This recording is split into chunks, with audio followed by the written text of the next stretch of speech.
Fresh গাছ থেকে নিয়ে আসছে এখন।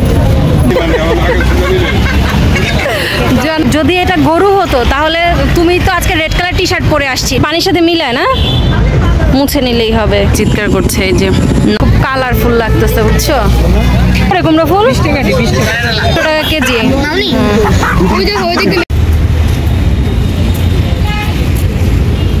এটা হচ্ছে 18 নম্বর না, এটা দিয়াবাড়ির হাউজিং প্রজেক্ট।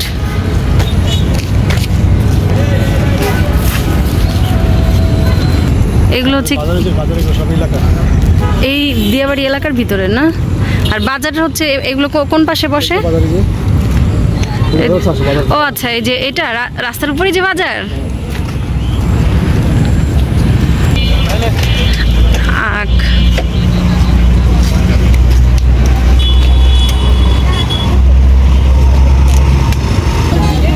টক শাক, তার কাছে সব শাক।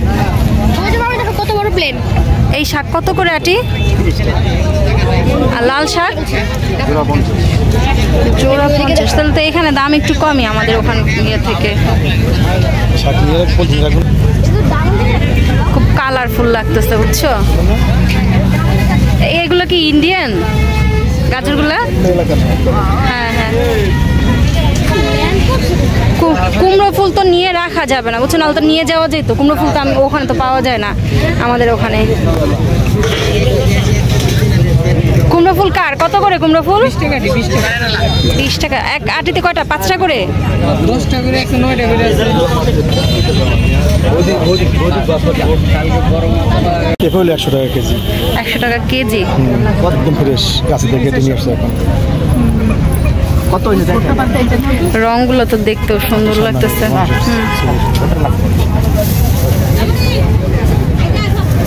কত হয়েছে? 240।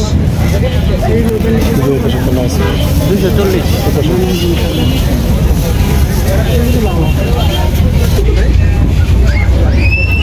কলা কেজি ইয়ে হিসেবে, এগুলোর কি বলে, ফানা না?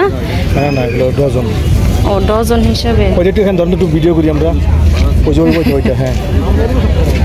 এটা কি কলা? এটা বাংলা কলা। কত করে ডজন? কত করে? 100 টাকা ডজন বাংলা কলা, একদম ফ্রেশ। এই যে কষ বের হচ্ছে এখনো। এটা এই যে ওখান থেকে কেটে মনে হয় যে এখানে রাখছে।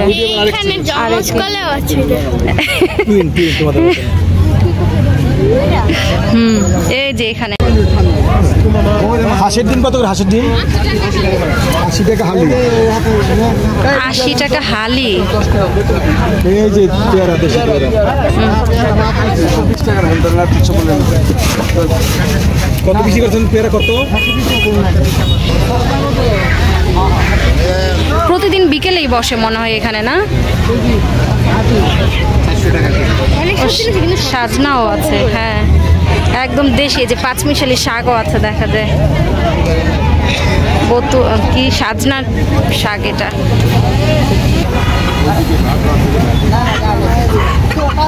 এটা কি মোরগ? যে খাসি মোরগ না?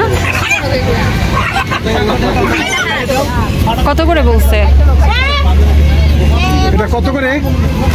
মানে এক একটা কত করে?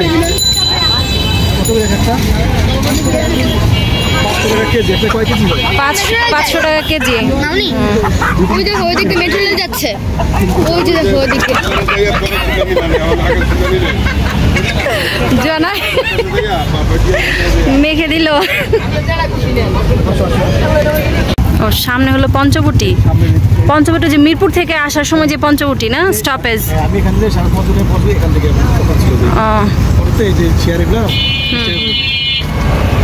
আমি তো মনে করেছিলাম যে ঘোড়া মনে হয় পাবো না। এইটা কিন্তু পুরোটাই একটা নার্সারি, বেশ অনেক বড় একটা নার্সারি। আর এই হচ্ছে ঘোড়া, ঘোড়াকে খাওয়াচ্ছে। আমার ঘোড়া।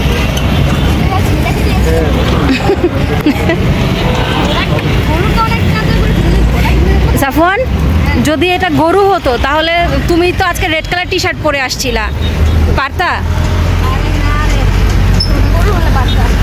ছোট গরু হলে পারতা। আর ঘোড়া তো একদম হর্স পাওয়ার না। এটা যদি একবার দৌড় লাগে তাহলে যে জায়গা আমি এসে দাঁড়াইছি এগুলোর ভিতরে আবার রাসেল ভাইপার নাই তো? ঘোড়া কার আপনার? না।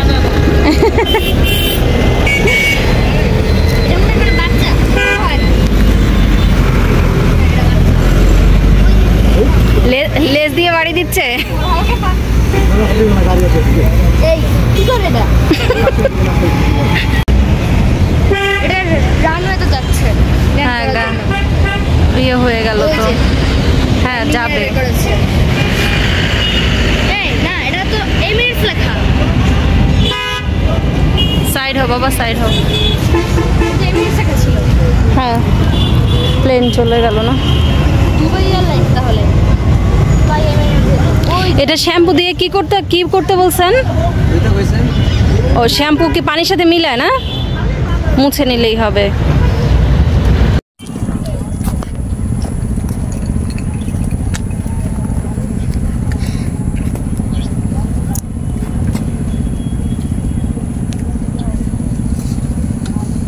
সিং পিছনে যেটা সেটা কি পাঠা? তুমি একটু সামনে যাও, সামনে যাও, কত তোমার ভিডিও আসবে।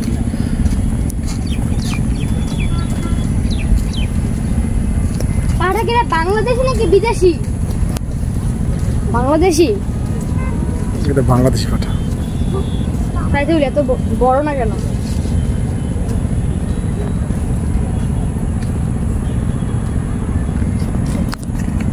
এই যে বাঁশ না, এখন বাঁশ দিয়ে লাইভ করছি না, বাঁশ দিয়ে ভিডিও করছি। সাফওয়ান যে খেলা করছে না, সেটার ভিডিও করছি। এগুলো হচ্ছে এই গরুর হাট যে তৈরি করা হয়েছিল না, এই যে এটা একদম ঠিক। এগুলো টানাটানি করো না, আওয়াজ হচ্ছে বেশি। এগুলো হচ্ছে সেই বাঁশগুলো একদম, এই যে এটা দেখা যাচ্ছে ঠিক এগুলোর মাথায় লাইট বসিয়ে দেন তার উপরে হচ্ছে ত্রিপলা দেওয়া হয়েছিল। যে এই জায়গা পুরোটা ভর্তি কিন্তু বাঁশ কাঠ, গরুর হাটের সেই বাঁশ কাঠগুলো সব এক জায়গায় জমিয়ে রেখেছে। এই যে এটা হচ্ছে একটা লেক, এই যে এই জায়গাটা হচ্ছে লেক, আর ওই সাইডটা হচ্ছে একটা রাস্তা। এই যে সূর্যাস্ত, খুবই ভালো লাগছে দেখতে, তাই না? কিছুক্ষণের মধ্যে সূর্যাস্ত হবে। যদি সামনাসামনি থাকতাম তাহলে আপনাদেরকে দেখাতে পারতাম, খুবই ভালো লাগছে। আর এখান থেকে কিন্তু প্লেন দেখা যায় খুব কাছ থেকে, আপনাদেরকে দেখাই। এই যে কারণ এখান থেকে কিছুটা এগোলেই হচ্ছে এয়ারপোর্ট, আর অল্প একটু কিছু এগুলোই এয়ারপোর্টের এক সাইডের বাউন্ডারি। মানে এখান থেকে হচ্ছে নিচে যেগুলো ল্যান্ড করার, সেগুলো নিচের দিকে নামতে থাকে, যেগুলোর উপরে ওঠার। এই যে দেখেন মেট্রো রেলের, মনে হচ্ছে মেট্রো রেলের উপর দিয়ে প্লেনটা যাচ্ছে এমন মনে হচ্ছে। পেছনে মেট্রো রেল যাচ্ছে আর আমরা ছবি তুলছি। যে এখান থেকে হচ্ছে চিৎকার করছে এই যে নৌকাটার মধ্যে উঠে।